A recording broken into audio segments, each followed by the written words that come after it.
Mga kababayan, huwag nyo nang hanapin ang mga pulis sa presinto sapagkat kami ay nasa inyo ng mga telepono. Dial 911, darating kami sa loob ng 5 minuto. Lilingkod sa bawat Pilipino at magbibigay ng tamang impormasyon para sa tahimik at maayos na Pilipinas. Police News Network, alagad ng batas, tagapagtaguyod ng balitang pulis, sandigan ng mamamayan, patnubay ng katotohanan.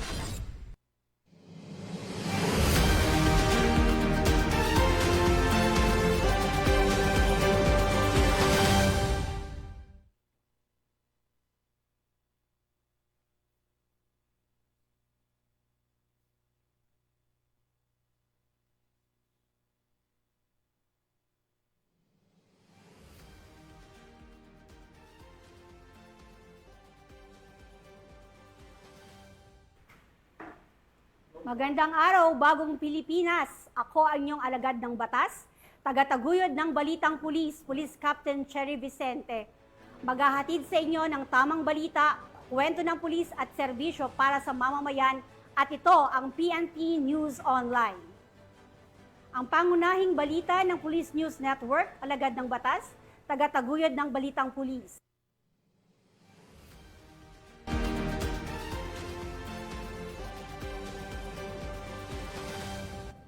Narito ang mga balitang dapat ninyong abangan. 1.2 million halaga ng shabu nasabat sa checkpoint operation ng PNP sa Maguindanao del Norte. Kilalang high-value individual at recidivist drug offender arestado sa bypass operation sa Davao City. At 2 hinihinalang high-value individual arestado sa bypass operation ng DDEU-SPD sa Taguig City.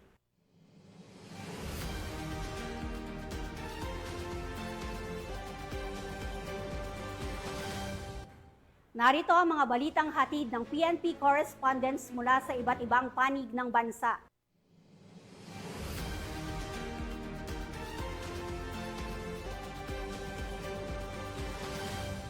Simulan natin ang balita mula sa bahagi ng Luzon.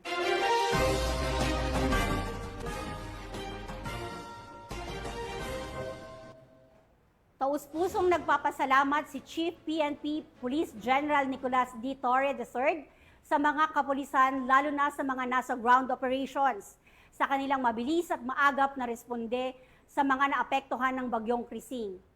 Ang dedikasyon at sakripisyo ay tunay na larawan ng serbisyong may malasakit at puso para sa sambayanan sa kabila ng panganib at hirap na dulot ng kalamidad. First, allow me to recognize your efforts in the ongoing response to Typhoon Krising, which has brought heavy rains and strong winds to several provinces across the country. From Luzon to Mindanao, our police personnel have been on alert, conducting preemptive evacuations, assisting in relief operations, clearing road obstructions, and ensuring public safety amid floods and landslide. From your Chief PNP, I would like to tell each and every member of the police force, now very visible in the rescue and relief operations, I am very, very proud of you. Nakakahimural tingnan from my part as your Chief of the Philippine National Police to see those SAR uniforms in the forefront, braving their way, braving the elements just to give just even slightest relief to our kababayans. Maraming salamat sa inyong pagsuporta sa ating mga programa.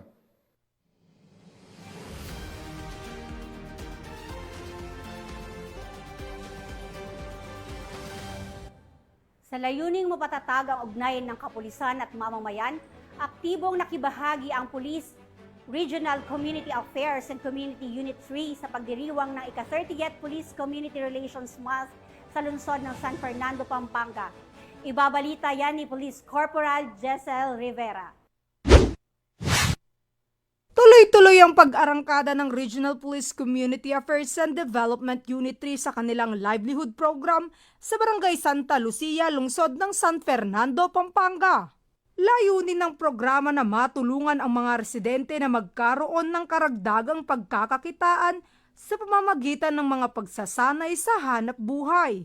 Kasabay nito ay nagsagawa rin ang RPCADO 3 ng information drive sa isang paaralan sa nasabing lungsod. Tinalakay ng mga otoridad ang mga issue kaugnay ng drug awareness at anti-bullying campaign para sa mga kabataan. Naging aktibo ang mga mag-aaral sa pakikinig at pakikilahok sa mga talakayan upang mas mapalawak ang kanilang kaalaman sa mga usaping ito.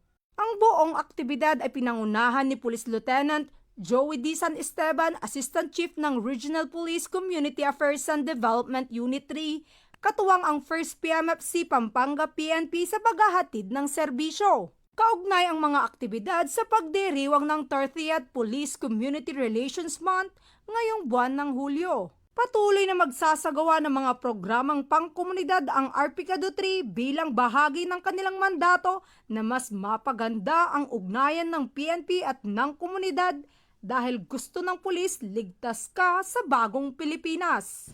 Mula dito sa Central Luzon, ang inyong PNN correspondent, Police Corporal Giselle V. Rivera, alagad ng batas, tagataguyod ng Balitang Pulis. Salamat, Corporal Rivera. Naghatid ng tulong ang kapulisan ng San Vicente Municipal Police Station sa mga pamilyang lubhang na apektuhan ng Bagyong Krising sa Barangay Port Barton, Palawan. Yan ang balitang hatid ni Patrolwoman Eloisa Joy Beredo.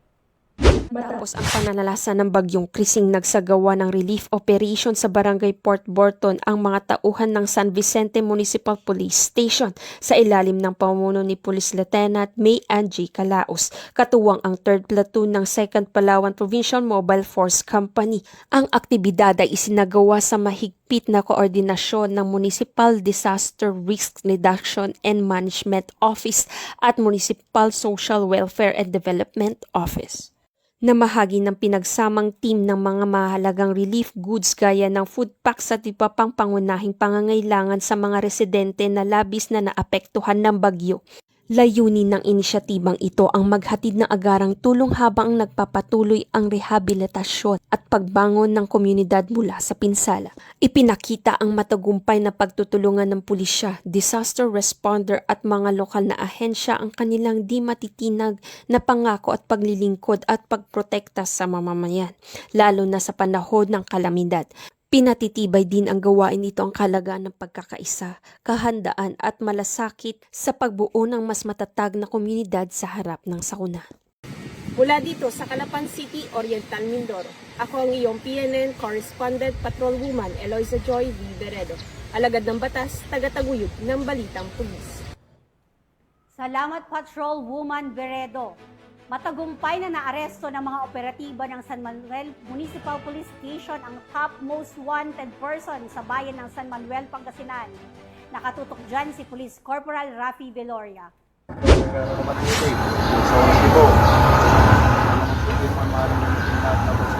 Sa mas pinaigting na kampanya laban sa kriminalidad, matagumpay na naaresto ng mga otoridad ang itinuturing na top 1 most wanted person sa bayan ng San Manuel, Pangasinan, bandang alas 3 ng hapon nito lamang ika-18 ng Hulyo taong kasalukuyan.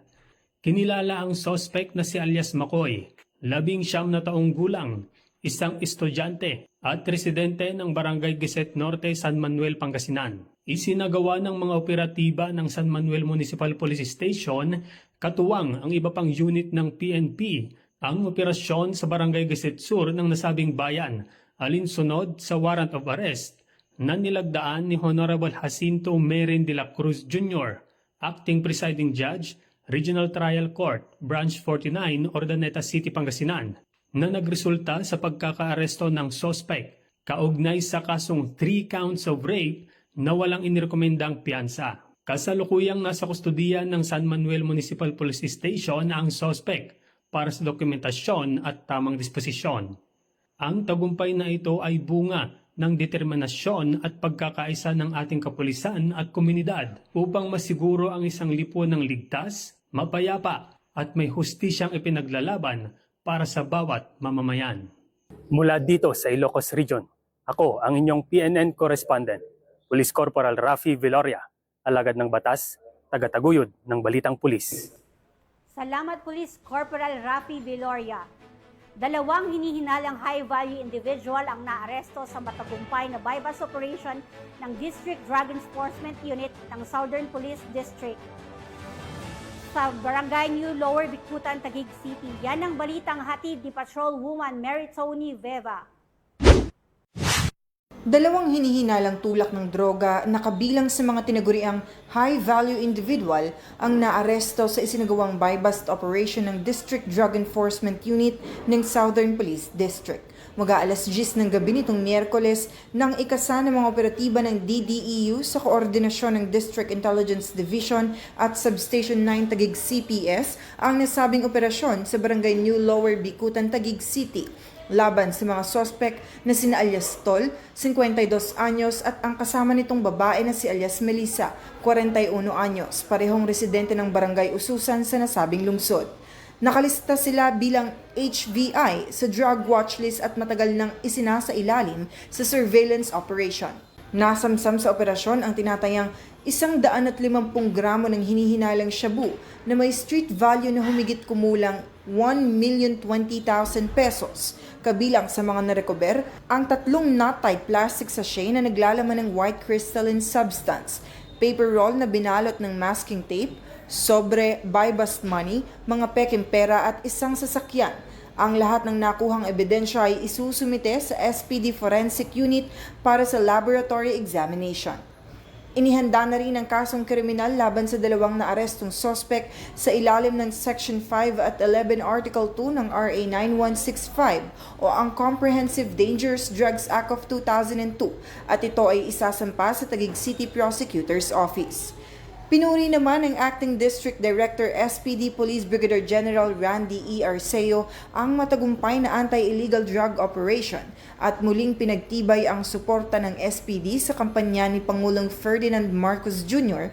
na Buhay Ingatan, Droga'y Ayawan.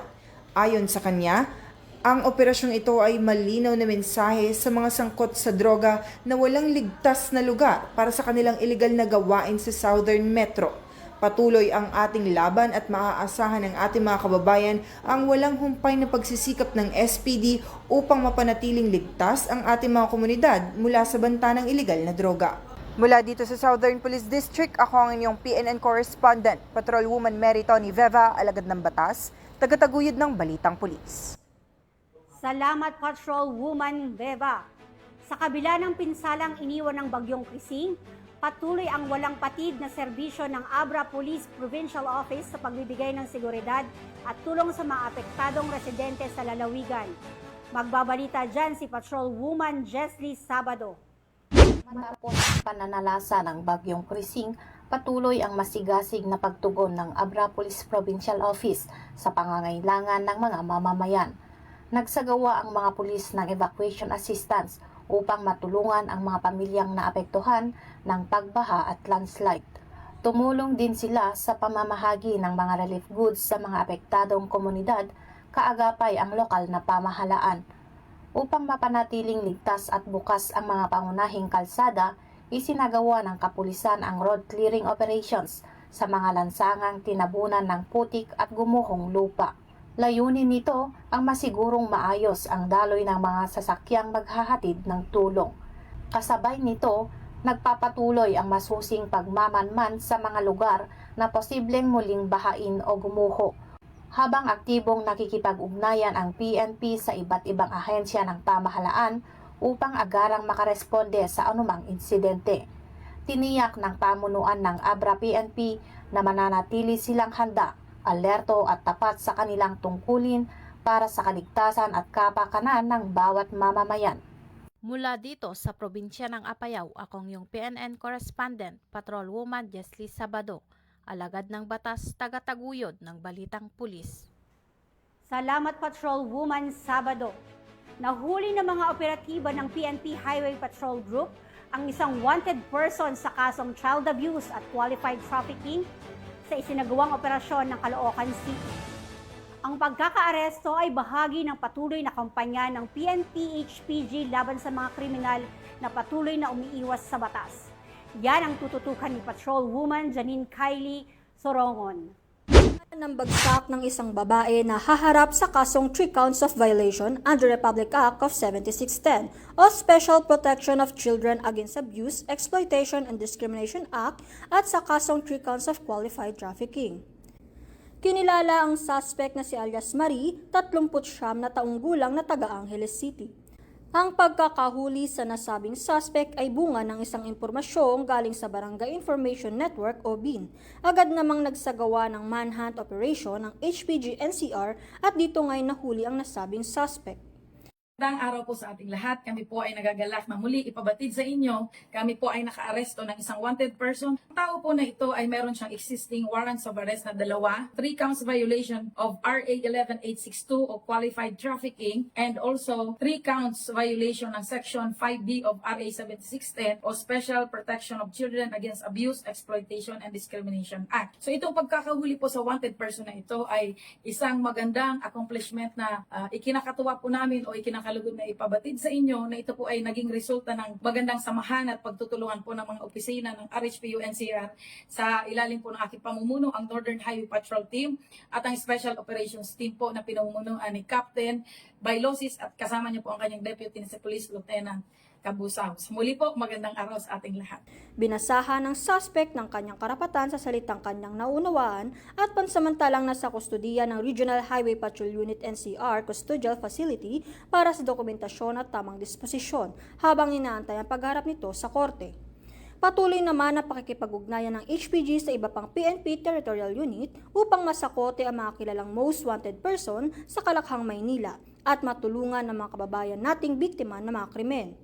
Kami ang Highway Patrol Group, ang kakampi nyo sa kalsada na patuloy na magbibigay ng serbisyong HPG. Dahil dito sa ating bagong Pilipinas, ang gusto ng pulis, ligtas ka. At para sa iba pang balitang dala na serbisyong HPG, tumutok lamang sa aming YouTube channel at Facebook page na Police News Network.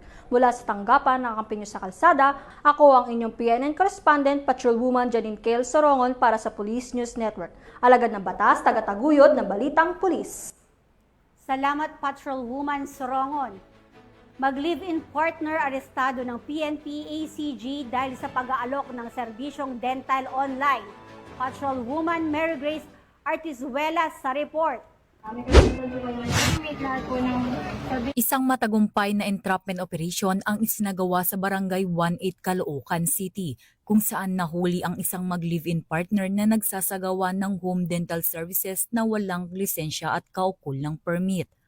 Ang operasyon ay isinagawa matapos makipag-ugnayan ang Philippine Dental Association sa Northern District Anti-Cybercrime Team upang mahuli ang mga hindi otorisadong nag-aalok ng dental services online. Nakumpiska mula sa operasyon ang mga dental tools na ginagamit ng mga suspect sa pagpapakabit ng braces. Ang mga suspect ay pansamantalang nakapiit sa Caloocan City Custodial Facility at parehong nahaharap sa kasong paglabag sa Republic Act 9484 o ang Philippine Dental Act na nagbabawal sa sinumang walang lisensya na magsagawa ng dental procedures. The Northern District Anti-Cybercrime Team conducted a successful entrapment operation in response to the letter request from Philippine Dental Association, Caloocan City Chapter, for seeking assistance in curbing the rampant illegal online advertisement, offering service, unauthorized practice and malpractice of dental profession on Facebook, offered and advertised by a certain Facebook account. Mula dito sa Campo Crame, ako ang inyong PNN correspondent, Patrolwoman Mary Grace Artizuela, nagbabalita para sa Police News Network, alagad ng batas, tagataguyod ng balitang pulis. Salamat, Patrolwoman Artizuela. Tunghayan naman natin ang mga balitang mula sa Visayas.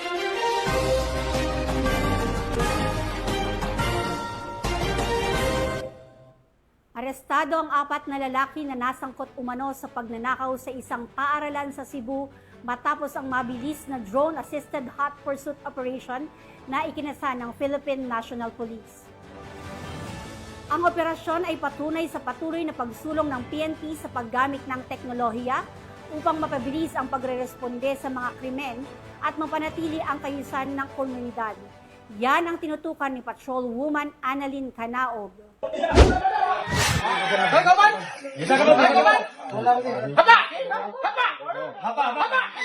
Arestado ng mga otoridad ang 4 na suspect sa sangkot sa pagnanakaw sa Tipolo Integrated School sa Barangay Tipolo, Medellin, Cebu na naganap noong madaling araw ni 15 ng Hulyo sa taong kasalukuyan. Kinilala ni Police Major INT Makatangay, hepe ng Medellin Municipal Police Station. Ang 4 na suspect na sila Justin, 23 anyos, James, 17 anyos, Rex, 22 anyos at John, 23 anyos. Ayon sa ulat ng pulisya, dako alas 8:30 ng umaga na 15 ng Hulyo sa taong kasalukuyan ng personal na magtungo sa Medellin Municipal Police Station biktima na isang security guard ng RCP agency upang iulat ang insidente ng pagnanakaw. Binunyag niya na 4 na suspect ang sapilitang pumasok sa paralel at ninakaw ang kanyang service firearm na isang 9mm armed score pistol. Agad at tumugo ng mga kapulisan upang beripikahin ang insidente ng robbery with force sa pansing sa intimidation. Sa kanilang investigasyon, lumitaw na ilang silid ang paralel ng pinasok ng mga suspect at tinangay ang halagang 700 pesos at iba't ibang produkto na hindi pa matiyak ang kabuuang halaga. Sa tulong ng isang drone-assisted hot pursuit operation, matagumpay na naaresto ng mga pulis ang 3 suspect. Nakatakas naman ang isang suspect ngunit naaresto sa follow-up operation kinabukasan. Na-recover sa operasyon isang caliber .357 na baril na walang serial number at may lamang 6 na bala. Isang caliber .22 na baril na may lamang 10 bala at ang nawawalang 9mm armed score pistol ng security guard. Ang karagdagang verifikasyon, napag-alamang may standing warrant of arrest at isa sa mga 3 na unang naaresto dahil sa paglabag sa Section 5 at 11 ng Article 2 ng RA 9165. Lahat ng suspect ay kasalukuyang nakakulong sa Medellin Municipal Police Station habang nihahanda ang mga dokumento para sa pagsasampa ng kulang kaso sa korte. To the brave and committed personnel of Medellin Municipal Police Station, as your Chief of Police, it is with great pride, admiration, and gratitude that I extend my heartfelt commendation to each and every personnel of the Medellin Municipal Police Station for your exemplary performance in successfully apprehending all suspects, including the identified leader involved in the recent robbery incident in Medellin, Cebu. Your tireless dedication, strategic coordination, and unwavering commitment to justice have led to the successful dismantling of a robbery group that has long threatened the safety and peace of our beloved municipality. Your remarkable efforts are a living testament to the principles and core pillars set forth by our Chief PNP, which is responsive and swift apprehension and subsequent incarceration of all the perpetrators with the aid of a drone. Using advanced technology in line with the third core pillar, which is accountability and modernization, you have not only brought justice to the victims, but have also restored a significant sense of security among the people of Medellin. Your actions have truly safeguarded the well-being of our community and reinforced the ideals of responsible and people-centered policing. This achievement is not just a victory of our police force, but a strong message to all criminal elements that lawlessness has no place in Medellin. You have reaffirmed the PNP's steadfast commitment to uphold the rule of law and ensure that Medellin remains a safe place to live, work, and do business. I also take this opportunity to call upon the good people of Medellin to remain vigilant and proactive. Your partnership and support are vital to sustaining peace and order in our community. I urge everyone to report any suspicious or illegal activities to the Medellin Municipal Police Station, especially with the Chief PNP's mantra, "Huwag niyo nang hanapin ang pulis sa istasyon, sapagkat kami ay nasa inyong mga telepono. Tumawag sa 911, darating kami sa loob ng 5 minuto." Let us work hand in hand, police and community, as one united force against crime.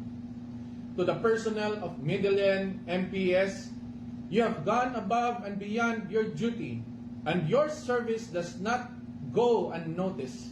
You have exemplified what it means to be modern-day heroes. Stand proud and continue to carry the torch of honor, service, and justice. Mabuhay ang Medellin Municipal Police Station, mabuhay ang PNP. Mula dito sa Central Visayas, ako ang inyong Police News Network correspondent, Patrolwoman Annalyn N. Canob, alagad ng batas, tagataguyod ng balitang pulis. Salamat Patrolwoman Kanoog. Isang street-level individual ang naaresto sa ikinasang bypass operation ng Barawen Municipal Police Station sa Barawen, Leyte. Yan ang report ni Patrolwoman Camberlyn Flores. Kalaboso ang isang street-level individual sa ikinasang bypass operation ng mga operatiba sa Poblasyon District 8, Burauen, Leyte. Bandang alas 5:20 ng hapon ng ikasaang operasyon ng mga tauhan ng Burauen Municipal Police Station sa koordinasyon sa Philippine Drug Enforcement Agency 8. Nakumpiska sa suspect ang 6 na pakete ng hinihinalang shabu na may tinatayang timbang na 4.6 gramo na nagkakahalaga ng 31,280 pesos, isang genuine 500 peso bill na ginamit bilang bypass money at isang kaha ng sigarilyo na ginamit bilang lalagyan ng ilegal na droga. Maharap ang suspect sa kasong paglabag sa Section 5 at 11 Article 2 ng RA 9165 o Comprehensive Dangerous Drugs Act of 2002. Patuloy ang pambansang pulisya katuwang ang iba pang ahensya ng gobyerno sa kampanya laban sa ilegal na droga at iba pang uri ng krimen upang mapanatili ang maayos, ligtas at maunlad na bagong Pilipinas. Mula dito sa Eastern Visayas, ako ang inyong PNN correspondent, Patrolwoman Flores, alagad ng batas, tagataguyod ng balitang pulis. Maraming salamat Patrolwoman Flores. Narito naman ang mga balita mula sa bahagi ng Mindanao.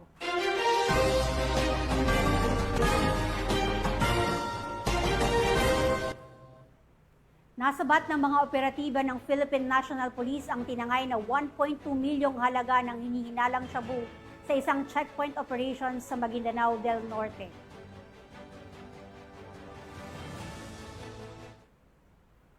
Ang 1,020,000 halaga ng shabu ang nasabat at isang hinihinalang tulak ang naaresto sa checkpoint operation ng Dato din Sinsawat MPS katuwang ang 1st Provincial Mobile Force Company sa sitio Upper Capiton, Barangay Capiton, Dato Udin Sinsawat, Maguindanao del Norte nito lamang 18 ng Hulyo taong kasalukuyan. Kinilala ni Police Major Pasigan Abbas, hepe ng Dato din Sinsawat MPS ang suspect na si alias Al, 25 anyos, residente ng Barangay Margues, Maguindanao del Norte. Nakuha mula sa suspect ang 3 pakete ng hinihinalang shabu at tumitimbang ng 150 gramo, isang motorsiklo at isang keypad cellphone. Nasa kustodiya na ng Dato din Sinsawat MPS ang suspect at inihahanda ang kaukulang kaso sa paglabag sa Republic Act 9165 o Comprehensive Dangerous Drugs Act of 2002. Pinaigting pa ng Dato din Sinsawat PNP ang kanilang kampanya laban sa iligal na droga at nananawagan sa publiko na makipagtulungan sa mga otoridad upang matiyak ang kapayapaan at kaayusan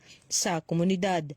Mula rito sa rehiyon ng Bangsamoro, ako ang inyong Police News Network correspondent, Patrolwoman Maria Señora Agbuya, alagad ng batas, tagataguyod ng balitang pulis. Salamat Patrolwoman Agbuya. Isang kinikilalang high-value individual at paulit-ulit na nahuli bilang isang drug offender ang naaresto ng operatiba sa ikinasang bypass operation sa Davao City. Patrolwoman Shaira Rose Aquino sa report. Timbog ang isang kilalang high-value individual na lalaki sa isinagawang bypass operation ng mga operatiba ng MAA Police Station nito lamang Hulyo sa MAA Diversion Road, Davao City. Ayon kay Police Major Philip Dave A. Uden, officer in charge ng MAA Police Station, kinilala ang suspect na si alias Loki, 40 anyos na residente ng Purok Gis, Doña Salud sa Davao City. Dagdag pa, si Loki ay isang recidivist o dati nang nasangkot sa kaparehong kaso.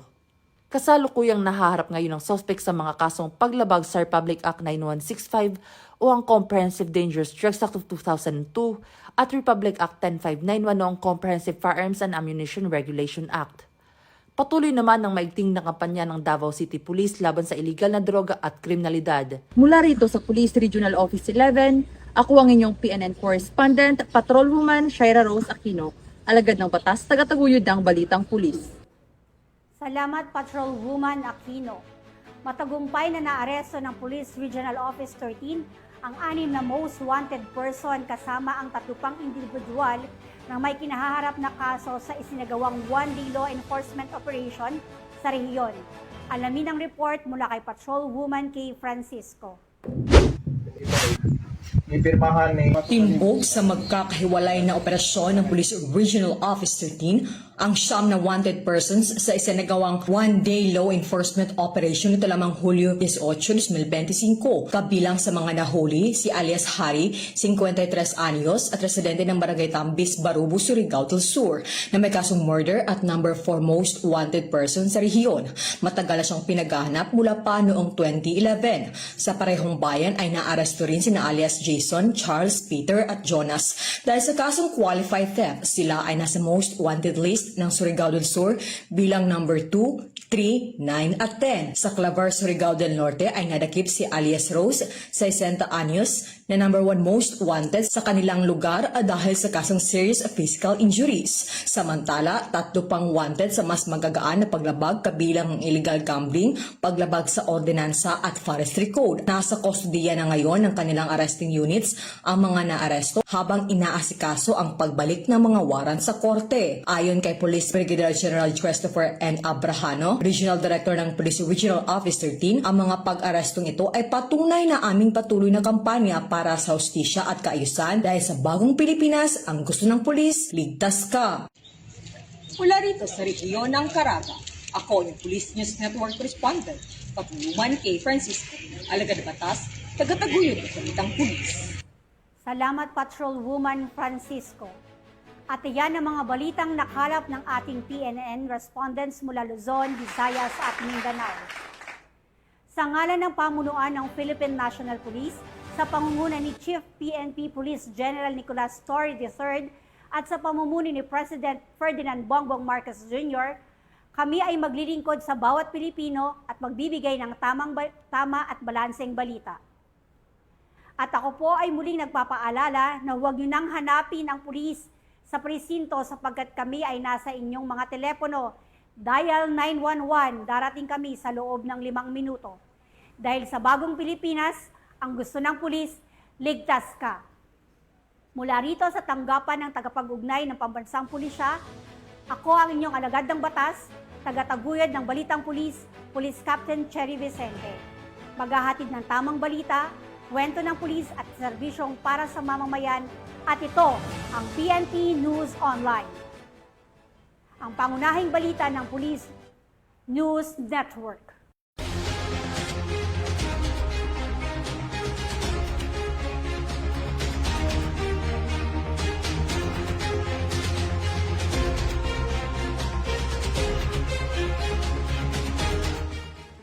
Police News Network, alagad ng batas, tagapagtaguyod ng balitang pulis.